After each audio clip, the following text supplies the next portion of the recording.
Nakailang beses pinag-isipang mabuti ni Althea kung sasabihin niya pa ba kay Kenzo ang laman ng saloobin. Gayong sa palagay naman niya ay alam na ng kaibigan kung sinong salaring hinahanap. Masusing hinahanap nila kanina. Sa bandang huli pinili pa rin niyang magsalita. Kenzo, sure ka ba talagang hindi na natin to kailangang ipaalam sa ibang employee? Malay natin na kapag in-announce mo yun ay kusang isurrender na may kasalanan ng sarili niya at aminin ng mali niya. What if lang naman? Hindi na kailangan, Althea. Huwag na nating palakihin ang gulo. Wala rin namang mangyayari. Mag-focus na lang tayo ngayon sa kung paano natin paghuhusayan ang ating mga trabaho. Itinikom ni Althea ang bibig. Sinasabi na nga ba niya marami pa sana siyang nais sabihin, pero parang may pinoprotektahan si Kenzo. Si Ruby ba yun? Hindi niya alam. Wala naman nagbago sa trato nito sa sekretary, kaya bakit niya naisip na poprotektahan nito ang kaibigan? Unless ay meron siyang hindi alam. Ganito na lang, Kenzo, para mas masigurado natin na okay lang talaga kay Mr. Argente ang mga nangyari. What if I paid a visit to him? Makipagkita ako sa kanya. Ako mismo magpapaliwanag. Hindi naman siguro ako mahihirapang gawin ito. Althea, hindi mo naman na kailangan. What if biglang magbagong isip ni Mr. Argente kung kailan natapos na natin ang draft? Alam naman nating mahirap timplahin ang ugali nun. Will you be okay with that? Ako naman ang may kasalanan. Hindi ko binilisan para matapos na kagad. Para kahit na accident na nasend, at least, tapos na ang draft. Althea, don't worry about me, Kenzo. Kaya ko sarili ko. Parang hindi mo naman ako kilala. Magtiwala ka. Sige, sasamahan na lang kita.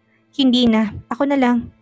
Walang kahirap-hirap na nakuha ni Althea ang schedule na magiging mga lakad ni Dominic Argente.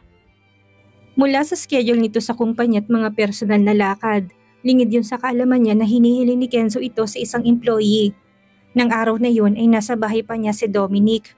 After lunch pa ito pupunta ng kanilang kumpanya. So sobrang established na ng yaman nila at ng business nila, hindi na kailangan ng lalaking mamalagi sa opisina. Nakakaya pa nga nito mag-travel kahit saang bansa o lugar na gustuhin niya na walang kahirap-hirap at walang nagbabawal o walang iniisip ng mga business problems. At dahil bachelor pang lalaki, ay madalas din nalaman ito ng bar. Bar na kung saan ay para lang sa mga mayayamang tao. Ganun ang schedule nito halos araw-araw. At ng araw na yon, ang schedule nito ay sa Sky Castle Bar after ng trabaho niya sa company. Ilang beses pinag-isipan ni Althea kung anong approach ang gagawin niya kay Dominic. Baka bigla itong magulat na naroroon siya. Kailangan maging kapani-paniwalang hindi sinasadya nilang pagkikita sa lugar. Isa pa, kailangan niya nga itong personal na muling makausap ngayon. Kailangan mo ng card, Althea? Hindi rin lingid kay Kenzo ang gagawin niyang pagpunta sa bar, kaya pinapaalam niya na. Walang problema, meron ako. Meron ka? Paano ka naman nakakuha nun? Dahil kay Renz, nakalimutan mo yata na asawa ko ng CEO ng Salmeda Holdings, Kenzo ah. Sa sobrang pagmamahal niya kay Renz ay nagawa niyang kumuha ng card sa pag-aakalang isang araw ay maaari niyang magamit ng card na kailangang bayaran ng malaking halaga. Kinukonsidera kasing private ang club at kapag wala kang mapakitang card hindi ka pwedeng pumasok sa loob hanggat hindi ka nagbabayad ng malaking halaga. Tumaas na rin ngayon ang membership nila compare sa 3 years na lumipas. Oo nga pala, nakalimutan ko. Pagak na tawa ni Kenzo. Plano niya sanang sumama in case na magkaroon ng aberya at problema. But knowing na may card pala si Althea, hindi na kailangan. Sige na Althea, pwede ka na umalis ngayon. Mag-ready ka na papunta doon sa club. Ang plano ni Althea saglit lang na uuwi upang magpalit ng damit. Nakakahiya kung susugod siya doon. Nasuot pang uniform na parang hindi niya pinaghandaan. Ipinilig niya ang ulo nang maalalang unang pagkikita nila ng lalaki kung saan para siyang binalot na suman. Sisiguraduhin niyang maganda siya ngayon. Iba ang get up. Sige, babalitaan kita mamaya. Nang makita ni Ruby na umalis si Althea ay bigla na naman siyang naging curious. Oras ng trabaho pa yun at may gana pa tong lumamyarda. May isang oras pang work natin ah. Saan kaya pupunta si Althea? Bulong niya, dinig ng katabi. Hindi mo alam? Sekretary ka ni Sir hindi ba? Sagot ni Margo. Nagtatanong ba ako kung alam ko? Pupuntahan niya si Dominic Argente. May problema daw kasi siyang inutusan ni Sir na mag-ayos. Ah, ang lakas talaga ng loob niya na puntahan si Mr. Argente. Siya lang, last time kasama ako. Oo nga, bakit kaya hindi ka sinama ngayon? Mapang-asar na tanong ni Margo sa babae. Alam mo ba Margo kung saan? Hindi. Saka bakit ko naman sasabihin sa'yo? Lumabi si Ruby. Asar na ito kay Margo. Sa Sky Castle Bar yata, Ruby. Sabat ng isa pa. Mahinang natawa si Ruby. Pati niya kasi na para makapasok doon ay kailangang member ka. Napakaswerte naman na yata ni Althea kung meron siyang card na ipapakita. Sky Castle Bar ba? Oo, yun ang schedule niya eh. Paano kung hindi siya papasukin? Tanong ni Ruby na para bang sure na mangyayari yun. Oo nga eh, di ba kailangan doon ng card? O kung hindi man, kailangan mo magbayad ng malaking halaga para maging member ka. Sabat ng isang kanina pa nakikinig sa usapan nila. Oo, tingnan niyo tatawag sa akin yan mamaya para humingi ng tulong. Pupunta siya doon nang hindi nagtatanong. Sa bagay, magaling siya eh. May card ka ba? Tanong ulit ni Margo. Oo, malamang, pagyayabang nito. Lagi ako nakakapasok doon kasama ni Sir, hindi ba? Ilang beses ko pa nga siyang sinundo lang doon kaya kailangan ko talaga ng card para hindi mahirapan. Napuno ng paghanga ang mga staff na marinig ang sinabi ni Ruby. Nakalimutan nga pala nila na sekretary ito ng kanilang CEO. Halos umabot sa tengang ngisi ni Ruby. Humalukip-kip pa ito. Inaasahan niyang hindi makakapasok doon si Althea dahil wala itong card. Manghihinayang naman itong magbayad para sa membership dahil nga wala itong pera. Alam niyo ba kung gaano kamahal ang membership card? Sobrang mahal din ng mga bilihin sa loob. Kung hindi ka sanay na maglustay ng pera, maluloka ka sa halaga ng bawat order. Mabuti na lang kapag pupunta ako doon, sinusundo ko lang ni Sir. Hindi ko kailangang bumili ng kahit isang drinks na halos worth ng isang cut-off na sahod natin dito sa company. Wow! Hindi ko ma-imagine. Baka kung ako yon, hindi ko na magagawang iapak sa loob ang paa ko. Talagang imposible yun, lalo na kung wala ka namang card at pambayad sa membership. Nagkatawanan na lang sila dahil sinabi yun ni Rubing pabiro. At para magpasikat, isang planong nabuo sa isipan ni Ruby after ng work nila. Lihim siyang pupunta sa club na yon at sasama siya kay Althea. Gagawa na lang siya ng alibay niya. Swerteng nakakuha kaagad si Althea ng taxi. Upang umuwi ng bahay, kailangan niyang magpalit ng damit. Hindi lang yon, naroon din ang card niya na kailangan sa club. Hindi rin siya nagtagal doon. Ilang beses niyang sinipat ang suot na fitted na damit habang pababa ng hagdan. Kulay light blue yon. Crop top na medyo nasisilip ang pusod niya. Ruffled ang shoulder noon, fitted din na black pants ang partner nito na naday pinapa ang kaaya-aya niyang kurba. Hindi na niya tinasa ng suot na heels.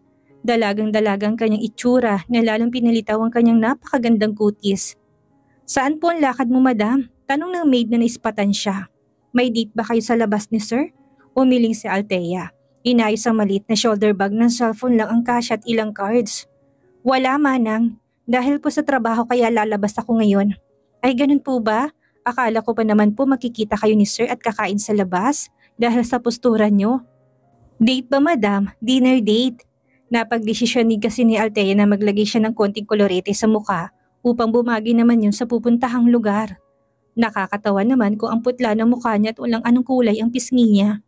Baka pagkamalan siyang naligaw lang. Nako, hindi po. Sige naman nang aalis na ako. Kaway pa ni Althea sa maid nilang ngumiti lang. Ingat po kayo, madam. Muli siya sumakay ng taxi na ilang minuto niyang hinintay. Sinabi niya sa driver ang address patungo kung saan matatagpuan ang sikat na Sky Castle Bar. Pagbaba ni Althea doon at matapos na ibigay ang bayad ay kagad napawi ang mga ngiti niyang excited sana dahil first time niyang gagawin yun sa tanang buhay niya. Nakita niyang pamilyar na mukha. Hindi lang basta pamilyar, mukha yun ng taong ayaw niya makita. Lalo na sa lugar na pinuntahan niya. Hi Althea! Taas nito ng isang kamay na animoy close sila. Feeling sopistikadang paraan ng paglalakad nito na akala mo yung runway model sa lugar. Si Ruby. Aaminin ni Althea, maganda nga ang get-up ni Ruby ngayon na animoy pinaghandaan ng sobra. Ang pagpunta niya sa lugar, para itong diwata sa ganda. Ibang-ibang itsura nitong noong umatan sila ng dinner party. Nakatube lang ang babae na handang-handa na rin pumarty. Animoy member ito na mabubuting grupo ng mga tupang kagaya niya. Hindi siya ngumiti at gumanti ng bati pero hindi niya tinanggal ang mga mata kay Ruby habang papalapit na ito sa pwesto niya. Anong ginagawa mo dito, Ruby? Huwag mo sabihin sa akin na padaan ka lang kung ganyan ang bihis mo. Sinipat pa ni Althea ang itsura ng babae. Umabot naman sa mata ni Ruby ang saya nang makitang gulangtang na reaksyon ni Althea. Hindi niya inaasahang magugulat ito na para bang nakakita ng multo. Ano pa nga ba, girl? Narito ako para sa kaluluhan at tulungan ka. Tulungan? Sa kaluluhan? Bakit mo naman yan gagawin? Akmang tatalikuran na niya si Ruby na mabilis nung pumunta sa harapan niya, dumi pa. Umalis ka na't umuwi, Ruby. Hindi kita kailangan. Kaya ko nang gawin ito na mag-isa. Baka makasagabal ka pa sa plano ko kapag sinama kita. Please lang, Ruby. Tumabi ka dyan. Mapang-asar na tong humalakak. Talaga ba? Hindi mo alam ang kalakaran sa loob ng bar na yan. Baka nga eto lang ang first time mo makakapasok ng lugar. Puno na panlalait ang tono ni Ruby. Napalunok ng laway si Althea pero hindi niya pinahalata ito kay Ruby. Huwag kang nga ma-pride, Althea. Tutulungan talaga kita kaya ako nandito. Hindi kita ipapahamak. Inaangkla pa nitong isang kamay sa braso ni Althea na parang matalik na magkaibigan sila nito. Huwag mo nga sabi akong pilitin, Ruby. Sinabi ko na sa'yo na hindi kita kailangan. Paglit ni Althea sa kamay nito, ngumuwi na siya ng maamoy ang matapang na pabango. Kaya kong gawin ito na ako lang. Hindi mo na kailangan makialam. Sa halip na pakinggan ni Ruby ang sinabi ni Althea, ay para itong binging ahas. Humigpit pang hawak ng babae sa kanya na pakiramdam niya ay papasayon kapag hindi nito tinanggal. Ruby, shh! Believe me, ipagpapasalamat ba sa akin na sinamahan kita dito sa club? Wika nitong ipinatong pang ulo niya sa isa niyang balikat. Mentally na umikot ang mga mata ni Althea. Gusto niya nang itulak ito para lumayo sa kanya. Pero dahil maraming mga mata doon kung kaya naman hindi na niya ginawa, pareho lang silang mapapahiya. Titiisin na lang niya hanggang matapos ang pakay niya sa lugar. Mukhang hindi rin naman niya mapipilit na lubayan siya ng babae. Gagawa na lang siya ng paraan o dahilan kapag nasa loob na upang humiwalay kay Ruby. Good girl, mabilis ka naman palang pakiusapan. Bulong nito na hindi na lang pinansin ni Althea. Sabay na nilang tinungo ang bukana ng bar. May mangilan-ngilan doon na mga pumapasok pa lang. Nag-aagaw pa lang ang dilim at liwanag. Yun din ang oras na simula ng pagbubukas ng bar. Though 24/7 naman yung bukas. Yun ang peak hour kung saan dagsa ang mga customer nito. Tanggalin mo nga yung hawak mo sa braso ko. Nasasaktan ng balat ko. Mabilis na tumalima si Ruby. Parang nadidiri na niyang tinanggal ang pagkakahawak sa braso. Oops! Sorry naman. Nakita pa ni Althea sa gilid ng mga matang pagkuha nito ng alcohol. Nag-spray na sa palad. Anong tingin niya sa akin? Germs? Humugot ng malalim na hininga si Althea. Hanggat maaari ayaw niyang masirang gabi. Nang dahil lang kay Ruby, bukod sa hindi niya magagawa ng maayos ang trabaho, kung bakit siya narito, paniguradong sasagarin nitong pang-iinis kapag nakita pa nitong apektado siya. Pakilabas na po ng membership cards niyo, yung wala pa pong card dito, bandang pila. Paulit-ulit na announce ng ilan sa mga security. Binunot na ni Althea ang card niya sa loob ng bag, akmang ipapakita na niya sa guard nang biglang mauna sa kanya si Ruby habang winawagayway ang hawak nitong membership card na para niyang iniyayabang sa kanya. Oh, tingin niya ba sa akin ay walang card? Lumabi na si Althea. Nais ng pagtawanan ng pagiging childish ni Ruby. Yun bang dahilan ng babae kung kaya siya narito ngayon? Upang yabangan siya, upang sapawan din siya nito. Here's mine, pwede na ba akong pumasok? Yes miss, pwede ka nang pumasok sa loob. Kaso isang tao lang pwedeng pumasok sa loob gamit ang isang membership card. Kung walang card ang kasama mo, hindi siya pwedeng pumasok unless magpapamember siya ngayon. Mapaglarong ising tinago ni Althea sa bag ang card niya at nabunot na. Parang gusto niya paglaruan ang damdamin ni Ruby sa bayan nito. Gusto niya makipaglaro ng lokohan dito. Sorry Althea, my dear. Kailangan nga pala ng membership card. For sure naman wala ka noon. Paano ka niyan makakapasok sa loob? May dala ka bang cash? Magpa-member ka na lang. Kunwari pang nakikisimpatya nitong mukha ni Ruby. Alam ni Althea na nagtatago sa likod ng maganda nitong mukha ngayon ang pagiging arugante. Hindi niya lang ito gaano pinapansin dahil tsak na masisira lang ang buong gabi niya. It's okay Ruby, meron naman akong... Agad siyang pinutol ni Ruby, hinarap ang guard. Hindi mo ba kami maaaring pagbigyan Manong? May importante lang kaming lakad sa loob eh. Sorry mga miss, hindi po talaga pwede. Security protocol po ito namin mula sa owner ng club. Nagkunwaring nagulat si Ruby sa sinabi ng guard na animoy nakalimutan niya ang protocol sa club. Napatakip pa kuno ito sa kanyang bibig. Kahit nasaglit lang, may titignan lang kami sa loob. Hindi rin kami magtatagal. Hindi po talaga pwede miss. Rules is rules. Walang exemption maliban kung anak ka ng may-ari. Sinulya pa ni Ruby ang tahimik na nakikinig na si Althea sa tabi niya. Ipinamukha pa niya na wala itong magagawa. Ipinakitang awa sa mukha. Althea, sorry ha. Gusto kitang tulungan pero hindi raw talaga pwede. Hindi mo kasi sinabi sa akin kagad bago ka punta dito para nagawa natin ng paraan. Ayan tuloy, hindi tayo makapasok. Mahimig paninisi pa si Ruby. Sayang tuloy ang effort mong pumunta. Sayang din ang bihis mo. Tinaasan siya ng isang kilay ni Althea. Batid niya na hindi naman talaga ito concern sa kanya. Malamang ay pinagtatawanan siya nito ng lihim habang nagsasalita. Ganon si Ruby. Thank you ha, sarkastikong sagot ni Althea. Kung wala lang ito't hindi umiksena kanina. Sa malamang ay nasa loob na siya tinahanap na si Dominic kung saan nakapwesto banda. Saan? Ano ka ba? Sabi ko naman sa'yo tutulungan kita, diba? Tutulungan my foot? Pagtulong ba yon? Hinahadlangan niya pa nga akong pumasok. Sumilit sa isipan ni Ruby ang tungkol sa masalimuot na nangyari sa pamilya ni Althea. Napangisi na siya. Kung gagamitan niyang excuse yun ay paniguradong mapapahiya ito. Tatatak sa isipan ng mga guard o ng mga makakarinig na poor ang babae at hindi afford ang membership at card ng nasabing club. Hindi niyo ba nabalitaan ang nakakapanlumong pangyayari sa padre de pamilya ng mga luksin? Napaawang ng bibig ni Althea. Nabalita yun sa buong bansa. Ewan ko lang kung anong alam nyo, pero alam nyo ba na itong babaeng kasama ko ang anak nila? Hindi ba't nakakaawang kaganapang yun? Turo niya pa kay Althea. Napatda ang mga mata ng guard kay Althea. Naalala na nila ang buong pangyayari. Late condolences, miss. Hinarap ni Althea si Ruby. Pikon na siya, pero syempre, kailangan ayusin niya ang tindig. Tama na yan, Ruby. Kailangan pa talagang sabihin yon. Anong purpose mo? Para kaawaan ako? Matagal nang patay ang papa ko. Magkaroon ka man lang sana ng kahit katiting na respeto sa kanya. Sa harap ko pa talaga? Pinarinig mo pa sa akin. Pumasok ka na sa loob kung gusto mo. Iwan mo ko dito. Grabe, alam kong intention mo. Don't get me wrong, Althea. I am just doing my best that I can to help you get inside. Matigas nitong pag-i-English na akala mo'y kinaganda. Saka, totoo naman namang sinasabi ko Hindi naman ako nag-imbento lang. Baka sakali. Tigilan mo ko. Walang masamang tao nagbabago agad unless malapit na silang mawala dito sa mundo. Narinig mo? Napahawak si dibdib si Ruby na animoy nasaktan sa sinabi niya. Nang balingan ni Althea ang security, ay puno na ng awang mga mata nilang nakatingin sa kanya. Kasalanan talaga to ni Ruby Manong, maawa na kayo sa kanya. Work-related to. Kailangan niya makapasok dahil kung hindi, baka matanggal siya sa trabaho. Namilog ang mga mata ni Althea. Anong pinagsasabi nitong matatanggal ako sa trabaho? Pasensya na miss, hindi talaga pwedeng gusto niyo mangyari. Kumuha na lang po kayo ng card. Magpa-member na lang po kayo. Hihingian na lang po namin kayo ng discount. Yung mababang price na card na lang din pong kunin nyo para hindi mahal. Mababa? I mean yung white card? Ganyang hawak nyo? Mura lang yan ngayon, lalo't may promo. Napakurap-kurap si Ruby, no lang naisip na oo nga pala.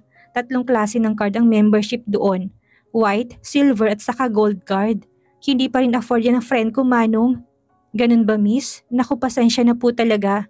Hindi kami charity para pagbigyan ng gusto nyo. Oras na papasukin namin kayo ng walang pinapakitang card. Tsaka kami naman ang malalagot oras na malaman ng nasa itaas. Mahirap pong gusto nyo mangyari, miss. Grabe naman kayo. Hindi kayo mapakiusapan man lang. Para hindi rin kayo trabahante. Ruby, tama na. Humarap ang guard kay Althea dahilan para matigilan siya sa pagsasalita. Sorry miss, hindi ka talaga namin pwedeng papasukin dahil lang sa naaawa kami sa malungkot na kwento ng buhay mo. Nilingon ni Althea si Ruby na hindi pa tapos sa mga peking acting niya. Kapag natanggal siya sa trabaho, babalikan namin kayo. Paano na lang siya makakabayad ng utang? Tama na sabi Ruby, ano ba? Kunwaring napatakip ng bibig na naman si Ruby. Hinarap ulit ang guard. May bright idea na naman. Ganito na lang, magagawa niyo ba ng paraan na makapasok siya sa loob kahit ipahiram ko ng card? Alam kong kasama sa protocol niyo na dapat nakapangalan sa kanila ang card. Pero urgent lang kasi ito. Pretty please, pahig na kayo? Saglit na nag-isip ang guard. Sige, gagawa na lang namin ng paraan miss. Ruby, hindi ba't sinabi ko nang kinaladkad siya ni Ruby ng ilang hakbang palayo sa may entrance? Huwag ka na mag-inarte, Althea. Ikaw na nga tinutulungan ko, ikaw pang mataas ang pride. Magpasalamat ka na lang nakasama mo ko. Kung wala ko dito, ano na kayang nangyari sa'yo? Naglupasay ka na. Hindi ko kailangan ng card mo. Tama ng katigasan ng ulo, Althea. Ano bang mahalaga sa'yo? Trabaho o pride? Paano ka makakabayad ng utang nyo kung mawawalan ka ng trabaho? Isipin mo ngang mama mong umaasa sa'yo? Narito na tayo. Nasa loob si Mr. Angente. Aatras ka pa ba? Tinanggal ni Althea ang hawak ni Ruby sa kanyang braso. Masakit na naman yun na parang sinasadya niya. Saka hindi ka ba nahihiya kay sir? Binigyan ka na ng chance. Stop it now, Ruby. Mukhang na-misunderstood mo yata ang ipapahamak mo siya. Saka isipin mo na hindi kayo mayaman. Frustrated na ginulo ni Ruby ang buhok. Naiinis kay Althea ng tigas ng ulo at ayaw sumunod. Huwag nga tayo maglokohan, Ruby. Alam ko may iba ka pang pakay kung bakit ka nandito. Hindi mo talaga ako gustong tulungan. Alam mo kung anong gusto mong mangyari? Gusto mong magmukha akong kawawa. Gusto mong iparinig sa lahat kung gaano kami kahirap, hindi ba? Tumawa ng hilaw si Althea. Tutulungan? Kilala kong likaw ng bituka mo mula unang araw ko sa company. Gaya na sabi ko, ang masamang tao hindi kagad nagbabago unless malapit na silang mawala. Sagutin mo ko, malapit ka na bang mawala at nagbago kang bigla? Ano sinabi mo? Ikaw na ngang inaalala at tutulungan. Bakit? Hinihingi ko bang tulong mo? Sinabi ko bang pumunta ka dito? Hindi, diba? Huwag ako, Ruby. Iba na lang, please. Grabe ka talaga, Althea. Walang-wala na nga kayo, taas pang lipad ng pride mo. Naikuyom na lang ni Althea ang kamay, muli niya yung binuksan. Baka kapag hindi siya nakapagtimpi, lumagapak biglang palad niya sa pisngi nito. Bagay na baka umani ng skandalo lalo't iba ng panahon ngayon. Konting gulo sa lansangan ay napopost kaagad yun online. For the sake of Mr. Marquez, Althea, tanggapin mo ng tulong ko. Sige na, pumasok ka na. Sa pilitang niligay ni Ruby sa palad ni Althea ang white card niya, kailangan niya itong pilitin. Ang company na lang ni Sir ang isipin mo. Kung hindi ka kasi tanga na nagsasan ng hindi pa tapos ng draft, wala sana tayo dito ngayon, hindi ba? Pero sahang hinablot ni Althea ang isang palad ni Ruby at malakas na binagsak doon ang card. Bagay na hindi lang basta kinagulat ni Ruby. Althea, I don't need your card, Ruby. Kaya kong pumasok sa loob nang hindi humihingi kanino man ng tulong. Akmang bubunutin na ni Althea ang sarili niyang card sa bag nang biglang may magsalita sa likod. Can you get out of the way now? Papasok ako sa loob. Kanina pa kayo nakaharang sa entrance. Anang baritonong tinig na minsan na narinig ni Althea sa buhay niya. Mabilis na tumabi si Ruby at Althea. Hindi na maalis ang tingin ni Althea sa lalaking yon. Hindi siya maaaring magkamali. Siya yung lalaki sa unang blind date na pinagkamalan niyang kadate niya. Kumindat ito na magtamang mga mata nila at ma-recognize din siya. Ang masaksihan ng tagpong iyon, ikinalaki ng mata ni Ruby. You look familiar. Wala sa sariling usal ni Althea.